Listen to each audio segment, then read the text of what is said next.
Ba-da-ba-ba-ba-ba-ba-ba. Hey!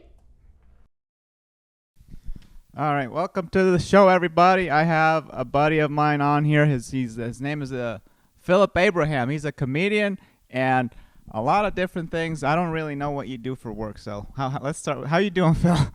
I'm doing good, Al. Who listens to this podcast?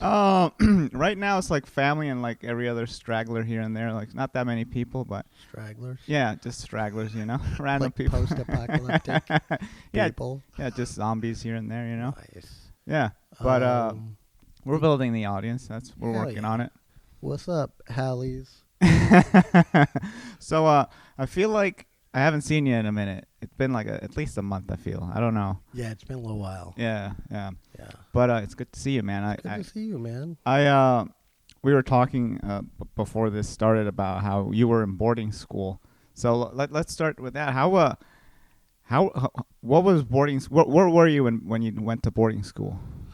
I went to India, to South India, at a place called Kerala, which has like a long history of Catholicism and Judaism and all this stuff. So that state has the oldest church, synagogue, and mosque in all of Asia. Oh, wow. Okay. Yeah, so just a little background about the spot. But that's where both of my parents are from, so I went over there for 5th grade. Okay. Oh, 5th grade. Okay. Yeah. Nice. Yeah. So you were like a young little boy. Yeah, I was pretty young. We used to go there every summer, and when I was a baby, my parents sent me to live with my grandma, too. Mm. So I had a lot of interaction in South India. Where? Oh, that's the doggy door. What's that? Where were you born? You were born in the States, right? Yeah, I was born in Houston. Houston. Oh, you're a Texan. You're a native Texan then. Hell yeah.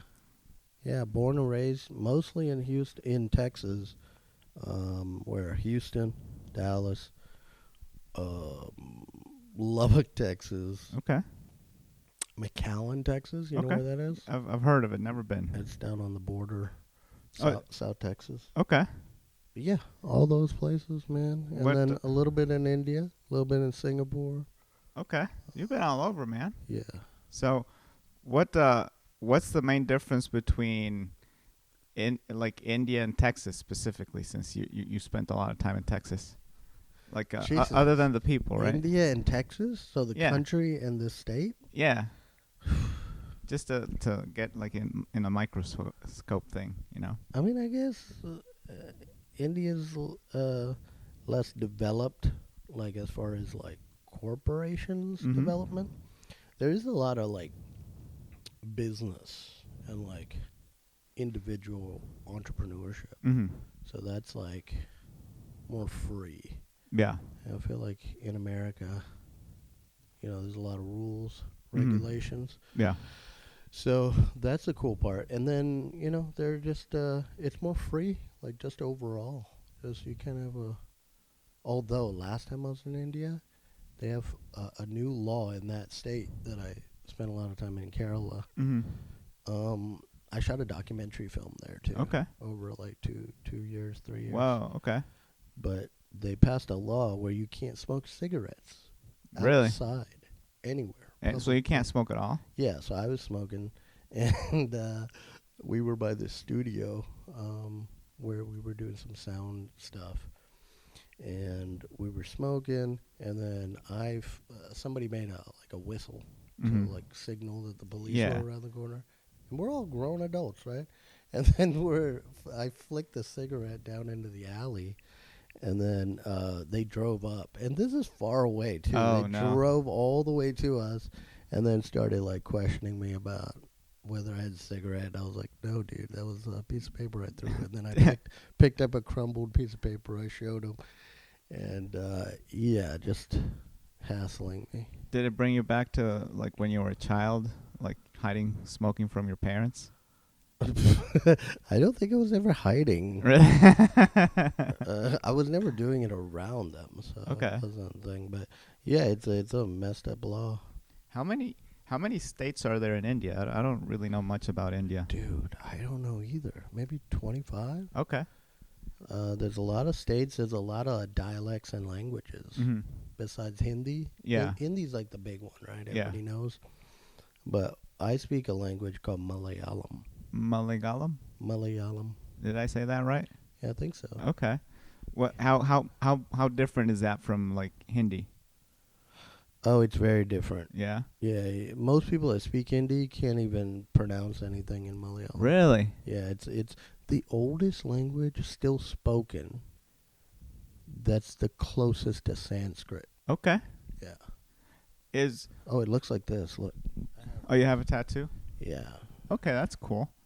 Oh wow, you know what? That reminds me a little bit about like Arabic in a sense. A little bit, right? Yeah. Arabic or Thai? Yeah, kinda? yeah, I could Like definitely see that rounded. Yeah, man, that's pretty.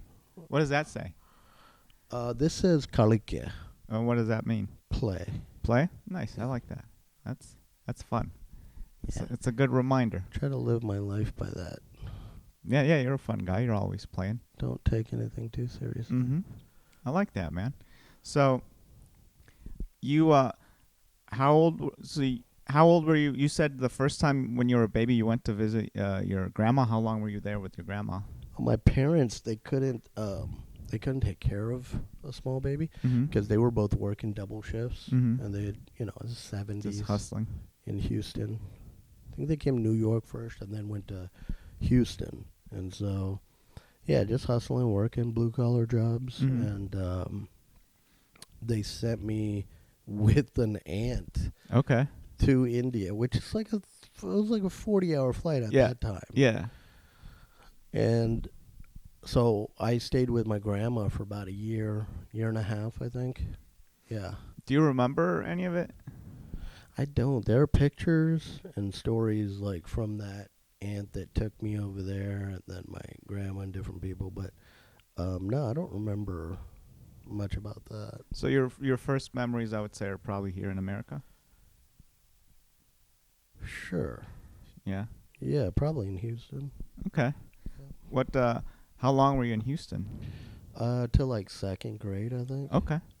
Yeah. Did you move around a lot between these cities within the state, or was it like I spent like 10 years in each one or something like that? No, it was a lot of moving around. Yeah. From Houston. I guess I was in Houston for only a few years. Mm-hmm.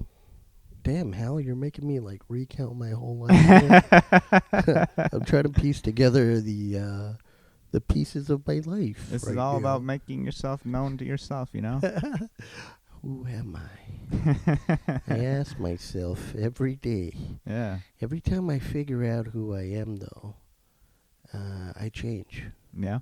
So it's hard to know who you are when you keep changing. Yeah, man. It's all about change, baby. Yeah. So, yeah, man, I was sent to India, came back, nobody fucking knew me.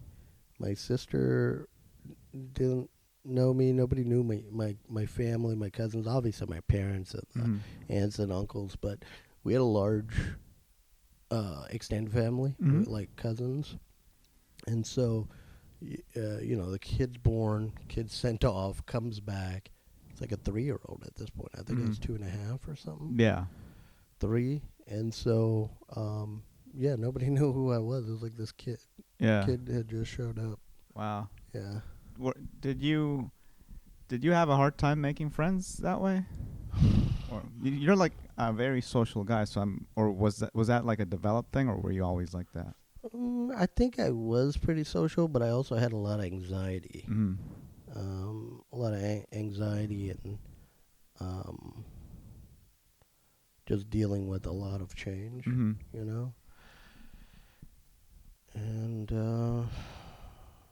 old school kind of raising, so you get beat with belts, sticks, hands. Yeah. It wasn't too bad, but I was also for Indian standards a problematic child. Really? In that I was very hyperactive and getting into trouble a lot, but objectively not too bad. Yeah. For my thoughts. How to give you some contrast, I lived in the same place for 25 years. I wasn't traveling around or anything like that. But I did have my bouts of like being a misbehaved little turd. What kind of stuff was young Hal up to? So I think the worst part was I in third grade I had a teacher that was very strict, but I really liked her, so I was very well behaved. And I don't know why she left like midway through the year. I don't know if she was fired or she was just like I can't deal with this, and she left. But I don't know, whatever the reason it was, she left. And when whoever replaced her, probably a very nice lady, but I don't know if you've had this experience. Like there was such a discipline. Let's call it indoctrination. Then when that went away, it's kind of like this thing that was holding you down a little bit suddenly is just gone.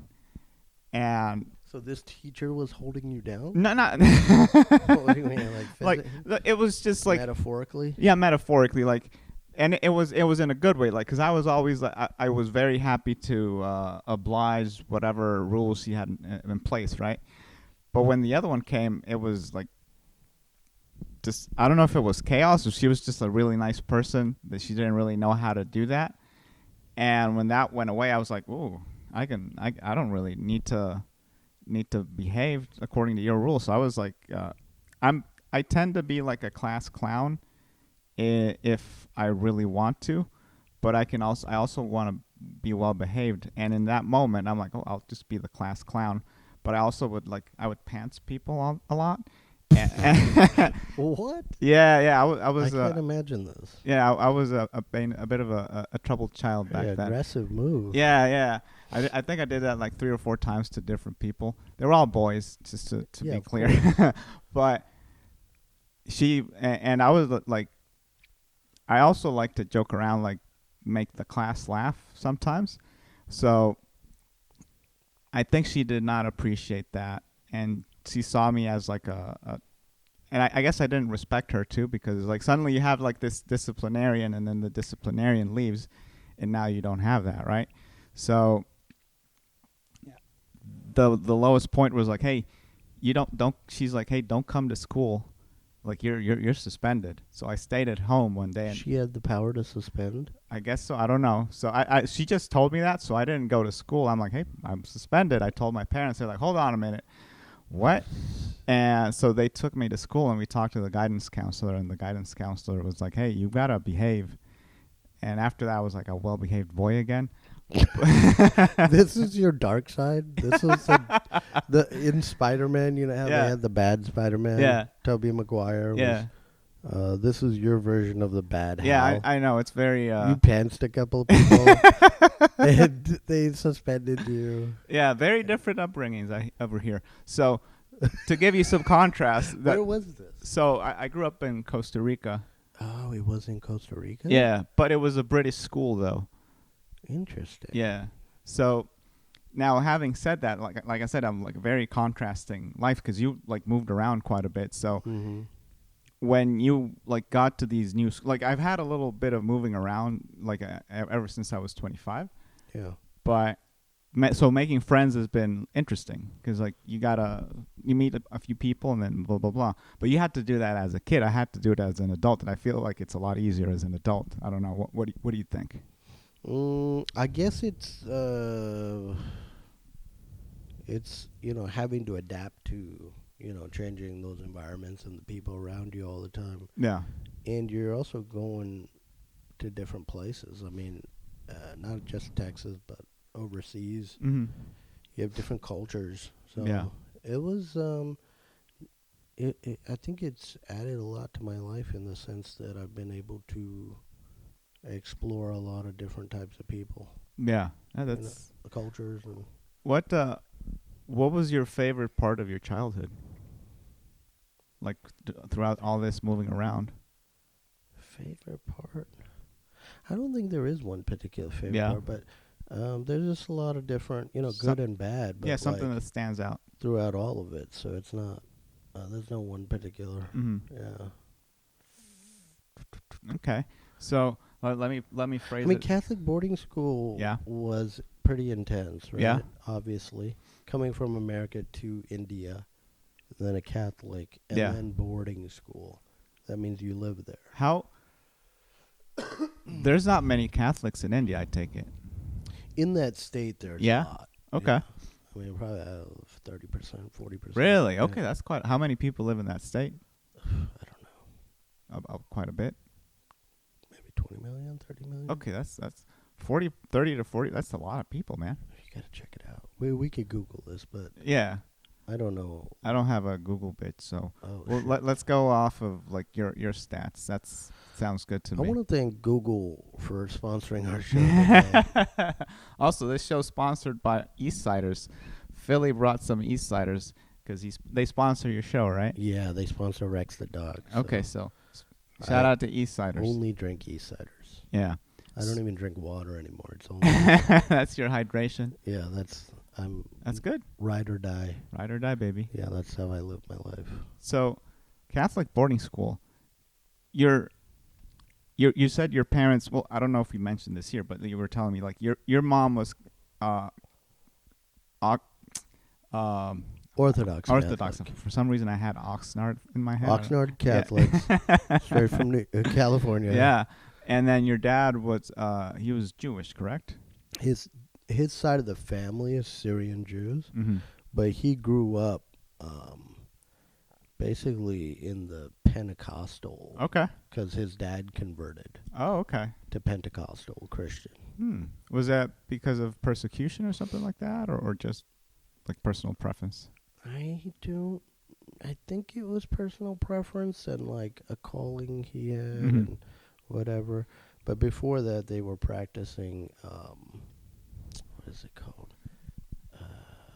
I think it's called Marthomite. I don't know what the Maronite?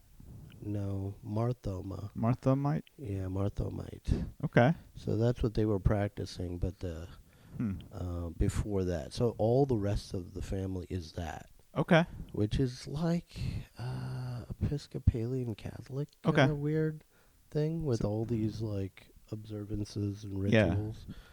But man, yeah, religion's crazy. There's so many sects of Christianity and Catholicism, Yeah. and then Catholicism breaks into different, it's craziness. Yeah. But yeah, that's basically what it is on my dad's side. But we grew up with being Pentecostal Christian. Okay. Okay. So you were Pentecostal, It's pretty crazy, yeah. and when you went to the boarding school, was that like a huge like shift in your life, or what was that like? Yeah, man, it was terrible. I did not want to go there and have to live there. How old were you when that happened? How old? 5th grade? Okay. How old is that? 10, 11? Yeah, something like that. Something like that, yeah. But yeah, it was fucking horrific. Is this rated G or rated? No, you can say whatever you want. Okay. Those motherfuckers crazy. No. Yeah. I got lice in the first week. They shaved my head. Oh no. It was like being in a refugee camp. Yeah. Or Okay. like it was my Holocaust. Okay. I was. They were just hosing you down. I was hosed down. I was bald, shaved. I was 10-year-old walking around. Very unhappy. It was very structured in that you woke up very early. You had this whole thing, and like before 10 o'clock, which is when school starts, you've done all this stuff. There's like study time for an hour. Really? There's freaking yoga. There's all the Pledge of Allegiances and the songs. Everybody lines up and exercises. It's just crazy. And then at 10 o'clock, you go to school, and then you get out of school at 3, which sounds pretty good. But then you go to, you got lunch, you have a break for chai and biscuits. Very proper. And then you have study freaking time or outside time and then study time. And that ends at like 8. So you didn't really have any time to yourself. Not really. And then you go straight, and then it's bedtime. At 8? Yeah. Oh, wow. 8:30, something like that. Damn. So, but for dinner, I caused a bit of a riot one night, and I started a food fight. They weren't. There's these things called puppetums. They're Mhm. fried, and you eat it with your rice. And Okay. they're badass. They're super salty, That sounds really good. crispy. They fry up real big, and they're real thin. And I crumble them up, and I eat them in my rice, and they're delicious. Probably my most favorite thing. Do you make them? Yeah. Okay. Yeah. Not from scratch, but you buy the things. But there's so many varieties of Okay. them, too. Like, ours are very basic with salt. But it's like lentil flour, rice flour, salt. Hmm. And it's like dried. It's like dried in like a little wafer. And you throw it into the oil, and it just like puffs up. Oh, that sounds amazing. Pretty good. So why I tell you this, why you should know what this is and how amazing it is because they wouldn't give me a second one. Oh. They only gave me one, and I wanted a second one. Yeah. And so I started throwing food around, and everybody started throwing food around, and then I got in trouble. I threatened to jump off the school, like the third or fourth story. You're a little menace then. Yeah, and then I was doing because I was super influenced by martial arts movies. Okay. So I didn't have any formal training at that time, but I was kicking people. I was doing high kicks everywhere, side kicks. Had some kids try to mess with me, and I started just kicking, and they ran away. And so, yeah, it was a whole deal, man. And then and then I escaped that school. Really? Did they send you to boarding school because you were a little menace, or was that just happening while you were at the school? I think what happened was I was getting bad grades as an elementary student, and a lot of attention issues or focusing or staying still, things like that. Like any child, I'm guessing. Yeah. I just needed probably to be outside. Yeah, just let them run around a little bit, get tired, and then come back. Yeah. So because of that, they were like, "Oh, maybe this will get them straightened out." Yeah. Okay. How long were you in boarding school? So that boarding school, like 6 months. Oh, you had you had multiple boarding schools? Well, that I escaped one day. Called my uncle. He picked me up on his motorcycle. We drove back to our house, which is like 4 hours away or 3 hours away. And my uncle told my dad, like, don't send him back there or whatever. He don't want to get. Wow. He's not gonna go back there. And so that was cool. And then they ended up sending me to another Catholic school, St. Mary's.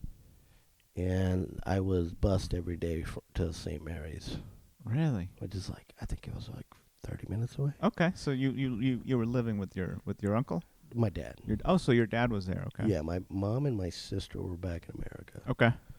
Why? Who knows? But this is how it is. Yeah. Yeah. Okay, dude, that's pretty wild, that's right? pretty wild. Yeah, man. A lot of instability. Yeah, that sounds like a lot. How did you cope with that? I don't know, dude.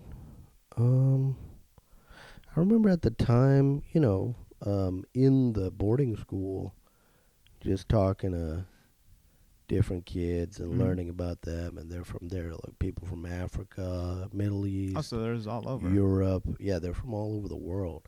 So that was kind of cool to be able to get to know everybody. What language were you speaking there? English. So you're all speaking English? And I think Malayalam, too. Some people knew Malayalam. Okay. Yeah. But most of them were not from there. They were people from everywhere. It's like an international school then. Yeah. I was the only American. Represent. Hell yeah. And I was also called Bushin de Moine. What does that mean? Which means Bush's son, which was the president at the time. It was George Bush Sr. You remember Sr.? Yeah, man. George Bush Sr. was president, so I was Bush in the morning because I was also really pale. Okay. Like you're not going to believe me, but like this pale. I've seen the picture. Yeah. Yeah. You, there's a stand-up joke that you do that they're like, I used to be a white. I don't want to say it out loud. Yeah. I don't want to burn it. But like, there's a joke that you do about that, and then you actually bring the picture of you being white. Yeah. So, how long were you white for? I think it changed at Catholic boarding school. Yeah. Fifth grade, because I was outside all the time, and the way the school is set up, they were separate buildings that were not AC'd. They're like They're like fans, but they're separate buildings for every classroom. Mm-hmm. So you're walking outside, you're playing outside, a lot of time outside. And so I think I just got darker that whole year. That whole year, I got darker, yeah. Do you miss the privileges? Of being a white baby? Yeah, there are a lot of privileges of being a white baby. Yeah. Well, that's crazy, man. So you I feel like in your first 15 years, you've lived more life than I've lived in my entire life. So, Oh my God. But I'm being facetious, but at the same time, it's probably true. It's a lot of experience, yeah. Yeah. It's crazy stuff, if I think about it, yeah. When did you come back to America? How long did you graduate there? Oh, I came back to America after a year. Okay. So I started 6th grade in McAllen, Texas. Okay. Which is where my sister and my mom were. Did your dad come back with you? Yeah. We both came back, met them there because my dad's brother is there, and he was, into business and had a lot of foundations set up there. Mm-hmm. And so my dad, I guess, was going to go into business with him. So we moved over there, started 6th grade there. Whole new school, whole new place, whole new culture. Yeah. That's the Mexican culture there. Okay. Yeah. McAllen, huh? Yeah, it's Tex-Mex and Mexican. Ooh. Yeah. Really good food. Oh, yeah, that's right. Yeah. How long were you there for? In McAllen? Yeah. All of middle school, and even then, moved at least 3 or 4 times within McAllen. Whoa. 3 times. And so, yeah, it was middle school and high school. And then I ended up doing, I think, a year of college, and then I left. Okay. Yeah. So, were you making a lot? Like, I feel like you were either like super withdrawn from people, or you were like the most outgoing person while you were there. Like, where do you think you were at that time? We were in middle school? Yeah, any like in that whole period, like were you, like I feel like I asked you this already, but were you like a popular kid or were you like a geek? In America or India or where? All of it. All of it? Did you have different facets where? I think I was just like this wild kind of kid that was like maybe a little bit of a loner and kind of got along with a lot of different people. Yeah. From a lot of different crews or cliques, Yeah. Especially in high school, I felt more comfortable, I think, being there for a while in McAllen. So, yeah, I was friends with all sorts of different people. And I think I was treasurer and, like, ran for office. And Okay. like things like that. So I was all right. Yeah. Okay. Did you play any sports? Did I play any sports? It's all stuff to get out of class and to get credits. Yeah. So, for example, I took baseball. I had friends that were on the baseball team who were, like, really good, but I was just, like, messing around. Yeah. Burning a period. And then I did golf for, like, 2 semesters. You seem like you'd be really good at golf for some reason. I don't know why I was get just that vibe. really not that interested. I kind of played a little bit. Yeah. It was more about just hanging out, and there were some people in there that were real serious about it. Yeah. But yeah, I learned a little bit about it, but I wasn't really into it. I just wanted to get out of high school. Yeah. So you weren't having a good time. I guess I don't think many people have a good time in high school. It's a small town, McAllen. Yeah. There wasn't much there, and I really wanted something bigger. A bigger, like way bigger, like New York or London or stuff like that. That's what I was thinking. Okay. And did you go to college in McAllen too? I went for like a year, and then I went to England. Okay. Oh, wow. Okay. What part of England?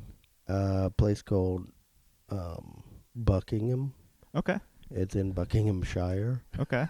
Is that where the palace is? It's next to Frodo Baggins' house. Really? The Bagginshire.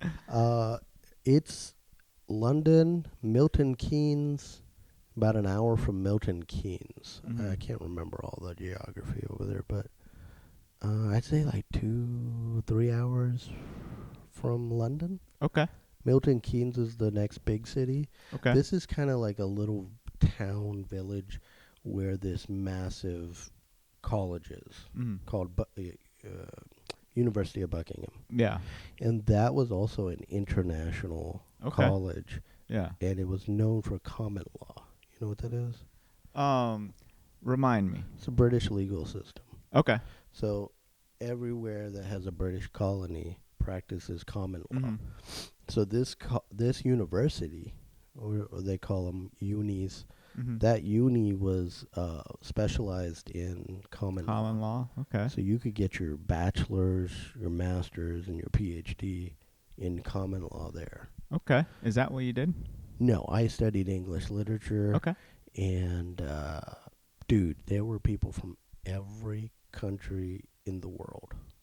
Really? Yeah, we had like Saudi people like having Lamborghinis shipped there. You had Oh shit. Okay. yeah, it was crazy. It was nuts. You had the son of the general of the Nigerian army Mhm. was my roommate. Yeah. Weird shit like that. Yeah, Okay.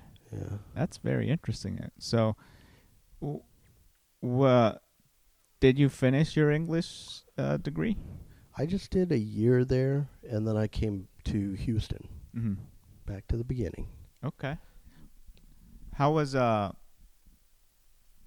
Did you like spend a lot of time like moving around England, or you just stayed there? I mean, I was in Buckingham. I spent a little bit of time in Milton Keynes and London. Hmm. We didn't go. I took a Ryanair flight to Ireland. Ryanair is like $10. Okay, that's like the spirit of Yeah, Europe, it's a kind of. spirit. Yeah, you pay $20. You can get a one-way ticket That's pretty to cheap. most anywhere in Europe. That's pretty cheap, man. And is it a nice like plane? It's all right. Yeah. Yeah, it's like Southwest. Okay. It's decent. Okay. So, when you came back to Houston, well, did you were mentioning that you did film stuff. Did you study film, or did you just learn that on your own? Yeah, so in Houston, when I moved to Houston, Mhm. started going to college there, I took some film classes. So I started to get interested, but even before that, when I was in McAllen, Yeah. going to school there at University of Texas, they have a branch down there. I would check out like all the 100 classic movies and Mhm. like all the movies that were in their catalog. Yeah. You could sit there, put the DVD in, and you have headphones and a television, and I would watch like every movie they had. Really? Yeah, so that was like the first time I started studying.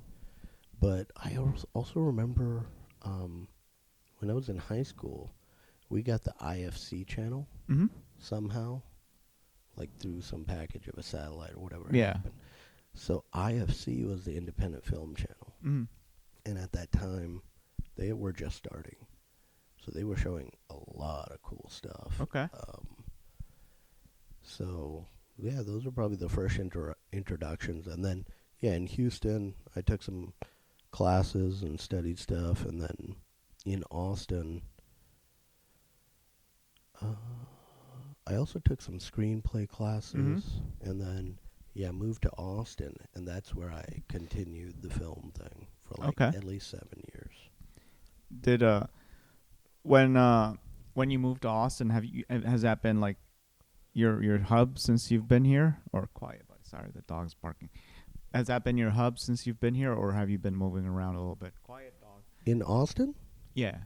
Yeah, Austin's been where I've been here for Yeah. quite a while. Okay. So you said seven years that you did the film stuff? Yeah, so in McAllen though, I stayed there, Mhm. right? Yeah. Houston, right? Mm-hmm. So I told you I was in Houston. I ended up going to school there, Mm-hmm. moved back to McAllen at some point, Yeah. and started business. Okay. And I ended up doing business for like 6-7 years. Okay. I finished my degree there. It was a lot. There's a lot going on because I'm also pursuing like the business stuff, but I'm also really interested in. And the film stuff. Well, I was doing psychology in Okay. school, All right. and then I switched to sociology. So I got Jesus. 2 bachelors, Yeah. and I was really interested in sociology because I got this professor. He's doing like field research. Mhm. He's immersing himself with these cultures and like doing like sociological research. Yeah. So I got swept up in that, and I went to Mexico and I studied the black market Okay. down there, and so that was freaking crazy. Oh my God, dude! Hu- Like, yeah, black market stuff, all the underground stuff, the cartels, the Japanese mafias there. He had access because he wrote a book about it. This guy's a Rhodes Scholar, okay. Dr. John Cross. And so I went with him, and he had all the access to all these main players already because he wrote the book. Whoa. Yeah, so we got to like research and stay there and do interviews. How long were you there for? 3 months. Okay. What was that like? It was badass. The Yeah. lady who runs, there's a place called Tepito in Mhm. Mexico City. Okay. And Tepito is the largest city within a city, essentially. Okay. And it's the hub of the black market for the Western Hemisphere. Mhm. And so, spent a lot of time with her. She runs it. But behind the scenes, the people supplying it, that's the Japanese mafia. Really? So all the materials are coming Like through the China and triads? Japanese. Well, I think it's loosely an I know the affiliate. Yakuza. Triads, I think, is the Chinese. I'm sorry. Yeah, Yakuza, but I think it's not directly Not directly affiliated, related? Okay. but somewhere there's probably a connection with other Yeah. organized crime because this is like $1 billion a year, multi-billion-dollar Whoa. industry. So all your like name brand fake stuff, that's all coming That's all through from there? Yeah. Whoa. And was this a film or like a research paper that you made? This is more qualitative research. Okay. So we're going out there and we're studying these people and spending time with them and interviewing them and learning about them with a tape recorder. Okay. Yeah, so that's our main source. Do you still have those tapes? No, those No? those all went to John Cross. Mm. But I wrote a thesis and then I ended up doing a separate project before that, Mhm. and that's what got him to take me with him. Okay. I wrote a paper on cockfighting Really? in South Texas, Okay. like on the border. Was that a really prevalent thing? Massive. Okay. And it's something I spent time studying and getting to know people in Mhm. that industry and Yeah. going to cockfights Yeah. and interviewing people and talking to people and getting to know them. So cockfighting is very closely connected with drugs, right? Yeah. And politics Okay. and organized crime. Yeah. Damn. So this is what got your guy John Cross. You said Yeah. that's what got him interested. Yeah, so then based on after that, like that's when we went with him, me and a group of other people, Mm-hmm. Students, we went with him, Yeah. lived in Mexico, helped him with the research over there. Man, I feel like you've lived all over the place. Yeah, it's been crazy, man. But I think what that taught me was like documentary filmmaking is essentially the same thing, Mm-hmm. but with a camera. Yeah. We had a tape recorder. Yeah, so long story short, man, I ended up getting it. I finished my degree, did all that, kept doing business, Mm. was not happy with business. I was making some good money, Yeah. but I was not happy with what I was doing. Yeah. And I also got married, Mm-hmm. and then I left McAllen and moved to Austin to pursue film. Where did you get married? In America, but engaged in India. Okay. Was she Indian too? Yeah. Okay. Wow, man. That's and how long did your marriage last? 10 years. Wow. Okay, so you were together for quite a bit then. Yeah. Where in your at what point in your life were you like, okay, I'm not happy, and was the business stuff and your marriage like the point, like the reason for that, or? Dude, that's a good question. Thinking back, like I thought the business stuff was making me unhappy. Mm-hmm. But it was probably also the relationship a bit. Yeah. And so I thought, if I follow my passions, Mm-hmm. then I would be happy. And so I did that. But yeah, there were still issues with the relationship Yeah. and the marriage. Yeah. Yeah. So, how long have you been divorced? I want to say like 4 years now. Oh, so that's pretty recent. Is it? I mean, it's been a while, but it's also not that long ago. Not too long ago, no. Yeah. And at what point in there do you feel like, because I remember talking to you about this, like your job, you were having like a rough time with it. That the job you do now is what field is that in? Tech and design.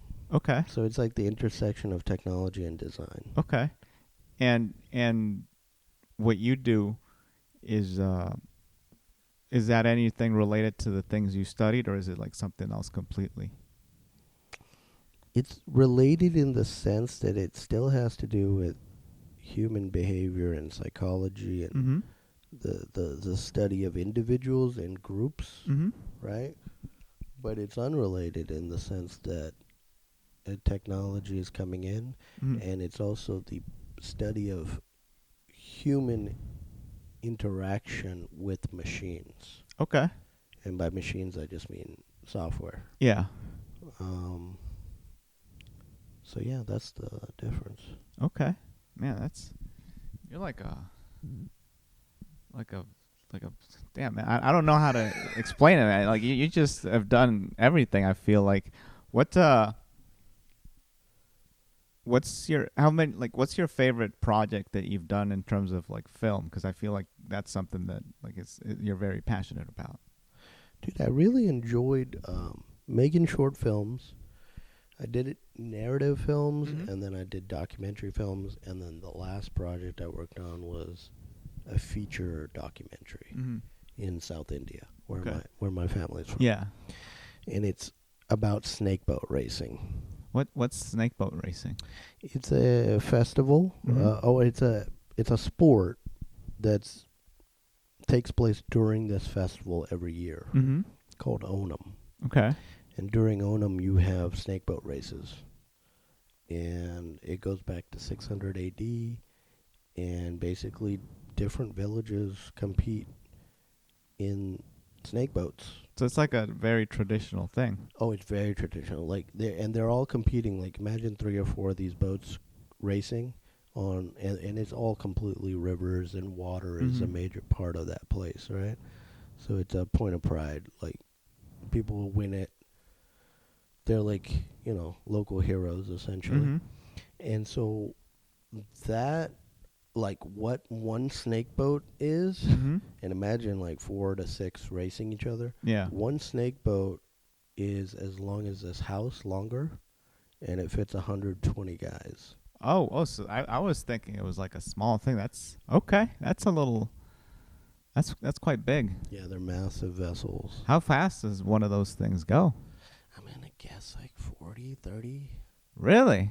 Yeah, 30 miles per hour. Wow. Okay. Yeah. Did you have a passion for that in particular, or did you just think, oh, this is something that's rooted in tradition that seems like a very interesting thing to dive into? Both. Yeah, I think it's super cool, very interesting. A good conduit to learn about the culture through. Mm-hmm. But the idea was if I could do a series, eventually it would be great where you had Onam, the festival, Mm-hmm. and that would have different episodes focused on, because there's so many facets to it, from the food Mm-hmm. to the sports Yeah.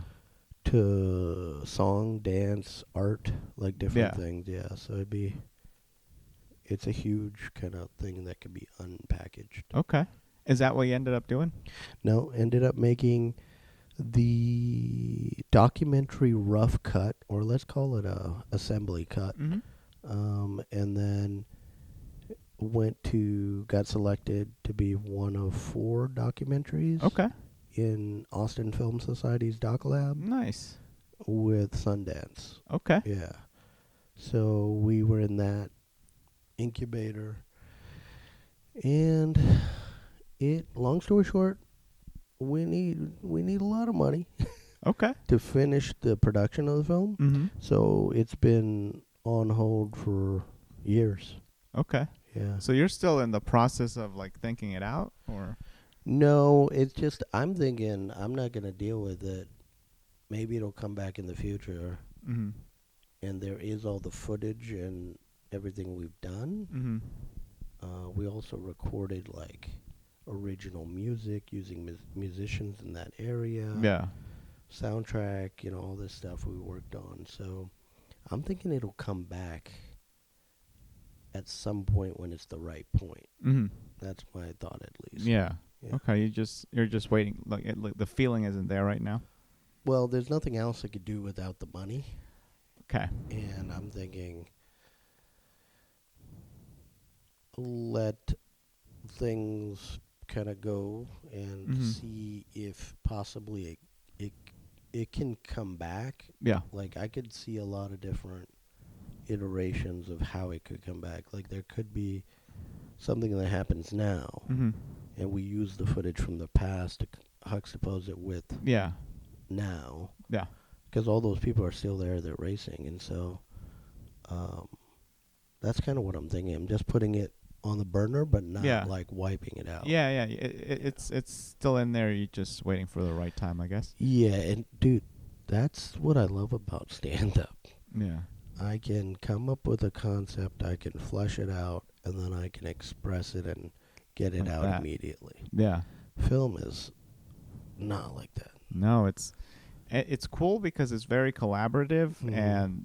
but there's so many moving parts that you can't just like make it happen immediately. No, it's a lot of like business stuff, like planning and strategy, like logistics. And Mm-hmm. it's a lot of managing all these things and people together. Yeah. But I've got ideas, and I'm working on stuff for like short Yeah. things that I think would be good. Yeah. Some of the themes include like, Austin, Mm-hmm. the scene here. Comedy is a really interesting thing here, but Yeah. they're all more narrative based, like Mm-hmm. fictionalized, Yeah. but based and rooted on reality. Mm-hmm. Documentary is a whole nother thing, man. You gotta really like just devote yourself to like Yeah. a certain group of people or an individual or whatever. It's like It's a very focused thing. Yeah, I feel like at one point I thought, hey, documentary work will be better because it'd be cheaper. Mm-hmm. But right now, I think having all that experience of going to festivals, getting your films in there, create pre-production, post-production, production, all this stuff. Like some of the ideas I have now, I feel like I can execute those really well. Yeah. And it doesn't cost a lot of money. It's just more about the planning and Mhm. the prep. What's the process like writing a documentary? Well, writing a documentary, I mean, there's a lot of people that are much better than I am at this. I had a buddy of mine who did, 30 for 30 on Mhm. ESPN. Yeah. He was one of the producers on that. Okay. And that guy was great because you basically have a subject matter and a main theme, and you follow that individual, and you're trying to get different aspects of their Mhm. life. Yeah. So it's really like getting comfortable with them, having the access to shoot, Yeah. knowing when to shoot, which is all the time, and sometimes kind of guiding or narrating Yeah. or helping the subjects take you where you want to go. Mhm. You see what I'm saying? Yeah. So those are the really good producers. Some of them on like reality shows, those guys are like way aggressive Yeah. in how they want things to happen. Yeah, they want it a specific way Mhm. instead of how it actually is. They might even give you a script and say, hey, these are your lines. Yeah. But with documentary filmmaking, it's a little bit different where you want to try to help Mhm. so it's not stale, and you want to try to interject things to create, Yeah. some dynamics. Yeah. Yeah. Because it's funny you mentioned 30 for 30 because I'm listening to the book by one of the guys of Religion is Sports, and he's walking through of like the way he like did things and things like that, and obviously there's a through line in the story for the documentary, but it's really interesting the way like people piece things together. You know what I mean? Because you can have like the story how it is, and then that can be maybe a little too stale. So that's like what you were mentioning, like, oh, this is where like you get in, or like how, you know, maybe sometimes you just cut things in a different, because I'm really interested in documentaries because they're like, you know, it's real life at the end of the day, and fiction is fun. I love fiction, but there's something about like what's really going on, and to me it's interesting how the way, like the angle of how you tell the story, like it's sometimes it's rooted in, I feel like it's rooted in like a specific story, and then within that story there's like ways of interweaving it together that lead to different avenues. And Yeah, the editing is so important. yeah, Like the footage you're getting, the access you're getting, the transparency that you're getting, that's one thing, but like what's the story? yeah, The editor is going to be really pivotal in that. yeah. Are you big into editing? I've done a lot of editing, but no, I'm not big into editing. No, it's a hard job. Yeah, it's a more technical thing Mhm. with, I mean, there's two ends of it. There's the creative side and the technical. Yeah, You need somebody to merge those two things, or there's a creative director with the technical people running the technical stuff. yeah, But yeah, it's hard. It's a thing on its own. If you're talented with that, like that's a unique talent on its own. Yeah. That's pretty cool, man. And do you still find yourself like thinking about documentary ideas? Sometimes it's mostly narratives because I feel like I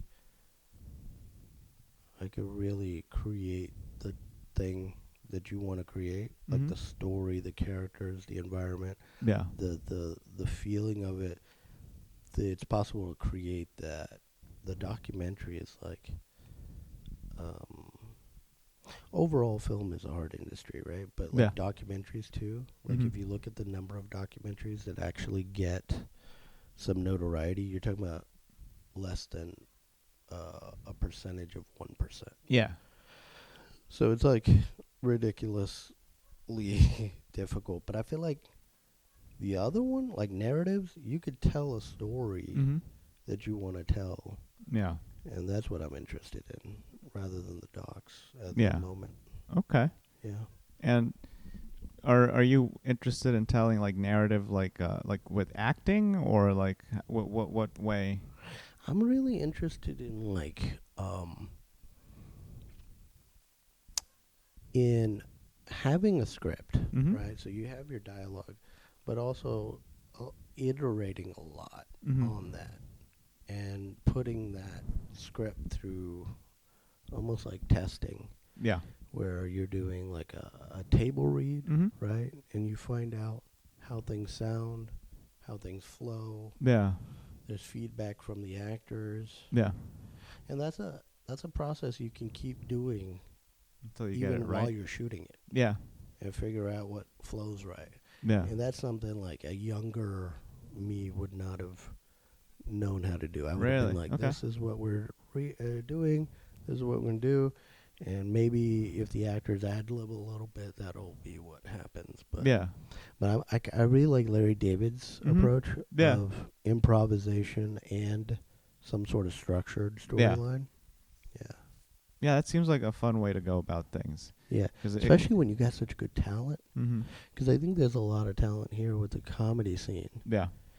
And there are a lot of, I feel like comedians can be good actors. And so, Yeah. yeah. It's interesting because, like, the reason I moved to America was I thought I wanted to be an actor, and I spent a little bit of time. So I lived. I don't know if I mentioned. I lived in LA for about 8 years, No, I didn't know that. and I did acting for about a year. And what I found interesting is acting can be fun. At least for me, it was fun when it was rooted in comedy. because that's at the end of the day what I wanted to do. I didn't know which vehicle in comedy I was gonna do, Yeah. but when it came to like dramatic stuff, it's fun to watch drama. I didn't like being in a drama because I felt like my life took on that personality. You know what? I don't know if you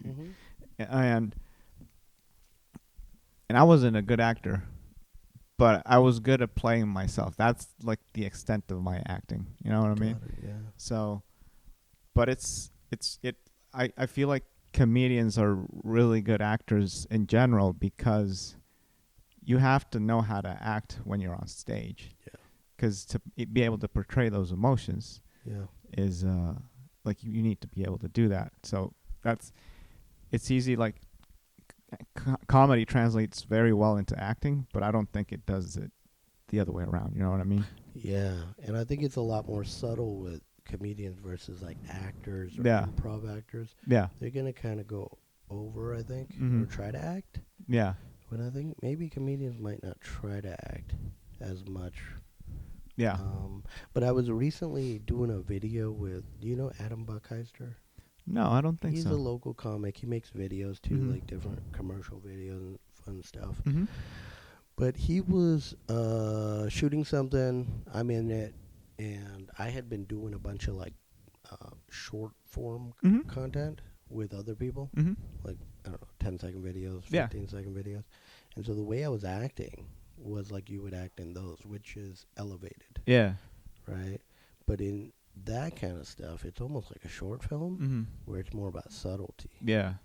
And so that's going to be important. Like if you have a director, that's the point of the director to Yeah. really like tell you what Yeah. you need to do or what they're looking for, what they're expecting. But Yeah. yeah, it's like so many different ways to do it, but you got to know, like if you're doing that type of acting for a short film, it's going to just be ridiculous. Yeah. Or vice versa. Yeah.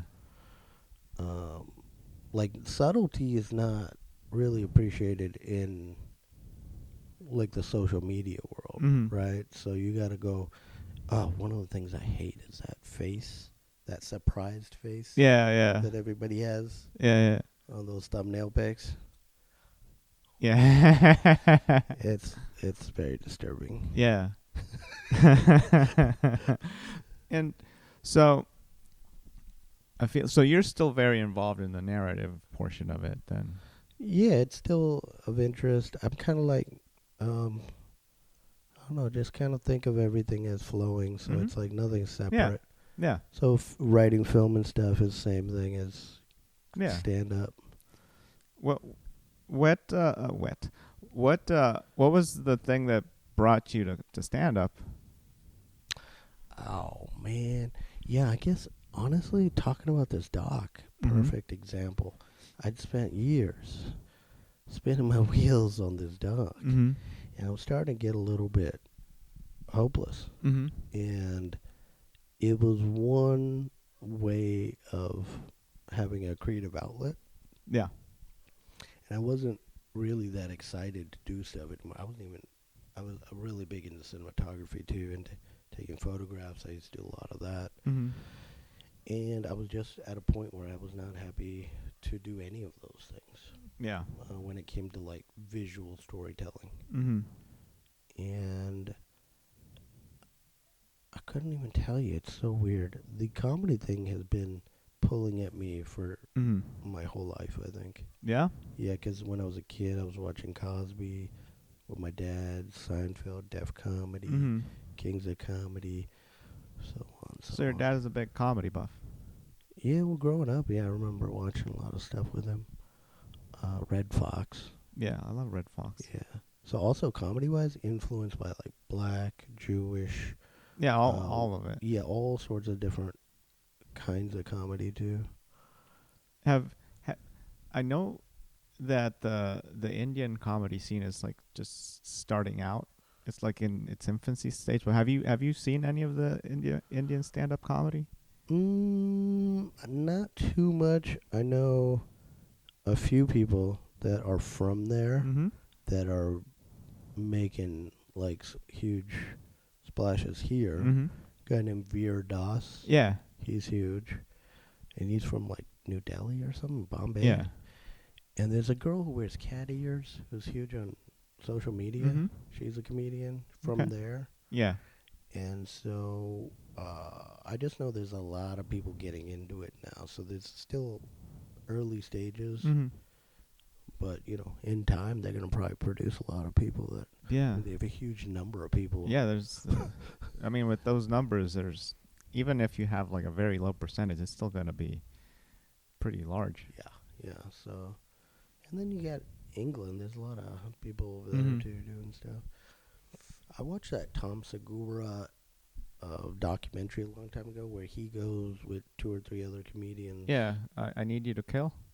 Yeah, that was good, right? Yeah, I liked it a lot. It was interesting to see Yeah.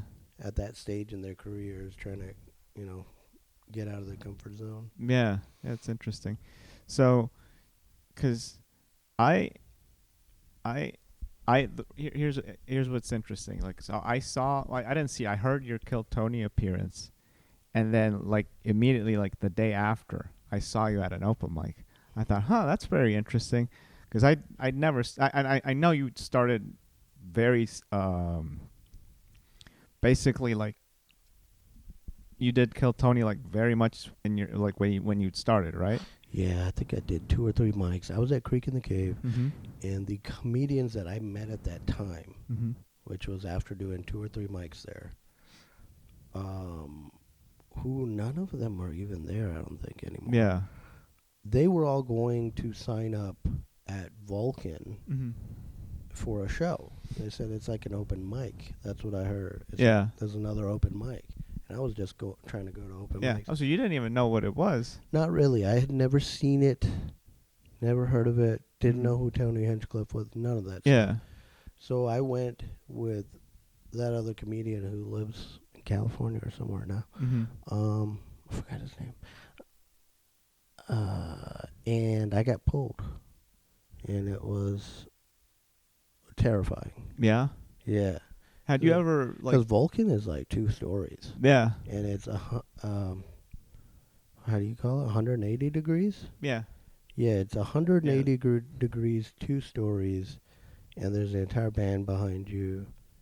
All these people on the panel. Had you ever spoken in front of that many people at a time? Hell No. no, never. It was nuts, dude. I was trying to get off the stage as quick as possible, and I was lying to him about stuff because Yeah. I didn't want to. Yeah. I hadn't really gotten comfortable with talking about my own Anything. experiences either. Much less even writing them, Mm-hmm. talking about them on a stage. So, yeah, I was very much out of my comfort zone at that time. Do you feel like The that, jokes were terrible. Oh, I God. mean, dude, it was what, your 3rd or 4th open mic? It's I think you had a lot of balls just getting up there, though. Just ignorance. Ignorance sometimes can push you forward. Yeah. But I feel like that alone like propelled you to do. Like, 'cause I just saw you all over the place after that. I feel like, I don't know. Did you feel like that gave you like a good motivation or something? I think so, because I was just starting, and so I was into it, but going up on that stage with that many people, Mm-hmm. it was definitely a rush. I was buzzing for hours after Yeah. that. Super excited, yeah. Just the adrenaline rush of Mhm. it. Yeah. Yeah, that's pretty. Yeah, I think it was a definite, A little spark under your butt. little boost, keep going, keep doing this. Mhm. There is other stuff. I like what Ray Chenevieve said at an open mic one time at San Jack. He said, I used to think this is what stand-up comedy was. And I guess going up on that Kill Tony, you could see that, it's not just open mics. There's 300 people here. Yeah. And so that was nice to see what that was like way before I Yeah. was ready to do that or wanted Yeah, or yeah. could do that. Yeah. It's very different performing in front of comedians than it is to perform in front of actual engaged audience members. Yeah. So how long you been doing stand up for now? I think it's a year and a half. Year and a at half? this Okay. stage. Um Feels a lot longer, yeah. but yeah, it's so early, Yeah. and sometimes I got to remind myself. Well, you're so deep into it, then like at times you feel like, man, it's I don't know, like when you're in the weeds, you don't realize a lot of stuff. Like you can't see the forest for the trees or whatever the, Yeah. the saying goes. I think like a lot of starting comics, my only goal was to go to as many mics as possible Yeah. and to keep trying new stuff out and Yeah. keep writing, and that's all I did for a year. Yeah. And then I stopped that like after a year, I think. Yeah. Yeah. What's your focus now? Probably quality over Mhm. quantity, Yeah. and really honing the set instead of writing hundreds and hundreds of jokes. Mhm. Yeah. Like honing the set and Yeah. and like focus, and that's changed too. Cause like I thought I had a set, and then I was like, I don't really want to talk about this stuff. And then I'll change it, and I'll like, okay, this is my 5 to 10, Yeah. and then I'll change it. So right now I'm on a set that I really like that can expand from 5, 10 to 15, Mhm. and I'm really liking it, and I think that's my goal now, to really get in the weeds of fine tuning that Mhm. rather than getting, I don't know, 25, 50% of that tuned and then moving to something else. And that's what Yeah. I've been doing a lot of. Yeah. Like, there's so much potential for stuff, and then I probably will give it 30% of tuning, and then I'll just move to another thing. Mhm. And I want to really fine tune something to the Yeah. max. Keep building and developing it until it gets. And I hear from Ty Rivera that's what we're supposed to be doing. I had the impression that we just are supposed to be pumping out new material every week, and that's what I Yeah. was trying to do. Yeah. But yeah, I've seen a huge difference in the material changing, and I've learned so much, right? Like, Yeah. it's not always about the material, but it's the delivery too. Yeah. It's very big.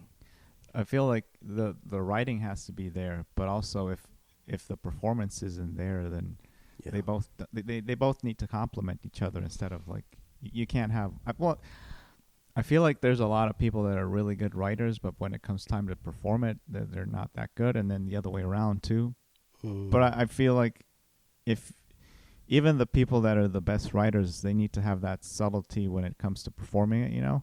So it's nice. It's a fun balance, I feel, and I I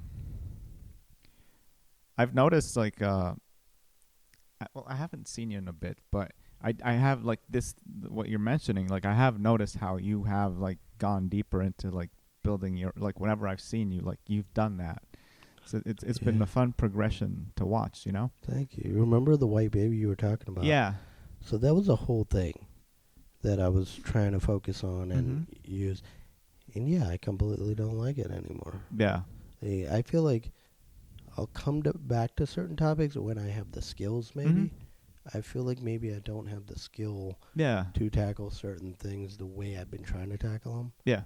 And so, yeah, just kind of putting that on the back burner until I feel like I want to mess with Yeah. it again. Yeah. It's one of those things like maybe it was something that you weren't capable of doing at the time, but then let's say you give it a year and then you've learned a bunch of skills and then you come back to it, then you're like, oh, this is the angle I'm supposed to take, and what if I take it? So it's one of those skills that you're basically growing as a person as you're doing it, you know, Yeah. and that is very much tied to the actual craft. Mm-hmm. So by doing that, like, you know, sometimes you just the raw material is there, you just don't know how to use it. So by coming back to it later, that you're just more skilled, you know. Yeah. So it's what I've heard and I've learned like from personal experience too, like even if it's something that you can't seem to make work, just don't throw it away, because Yeah. it could be something really good later on. Who says that? I think Rick Rubin even says that. Yeah. He's like, yeah, nothing should be thrown away. It's just, so I try to, best I can, collect everything. Mm-hmm. Like through I just go to notes on my Google phone, Yeah. and I just say it, and there I have it recorded. Yeah, it's So- always there. Yeah, so sometimes I'll be ready to write something. I'll sit down and look at those notes. Yeah. But just collecting Mm-hmm. as they come. Like I was in the shower today thinking about performing at a show that's coming up, Mm-hmm. and I'm just running through it in my head, like fantasizing about it almost. Yeah. And I'm thinking about telling people to go follow comedians on their internet. Mm-hmm. And then I was thinking, oh, yeah, you could check them out on X. And I was like, X, man. Elon Musk is appropriating black culture by taking the X. That used to be the black people think, having the X, like Malcolm X, Yeah. part of the Nation of Islam. Mm-hmm. And so I was thinking about how, so that's an idea where that could be like, Yeah. white people keep appropriating black culture. They took Yeah. jazz, rock and roll, asses. I don't know. There could be something funny there. Yeah. So I want to that's in the shower. So as soon as I get out of the shower, I want to Just write it record down. that. And so that's a big part of respecting the ideas that you have. Mm-hmm. Because sometimes people just think, oh, this is shit. Yeah. There's no bad ideas. Yeah. So I try to log everything so I have a reference if I want it. Yeah. I think that's a very important thing too, right? Because I had a point where I was just not liking anything that I did. And because I wasn't liking anything that I did, I wasn't coming up with anything new.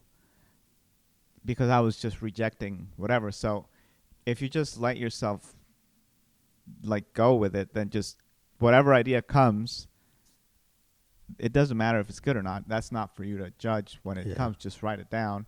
And then maybe later you could just look at it. Okay, maybe this wasn't the best idea. I'm not going to throw it away, though, because you never know. Dude, this is where the job that I have comes in so handy with even comedy.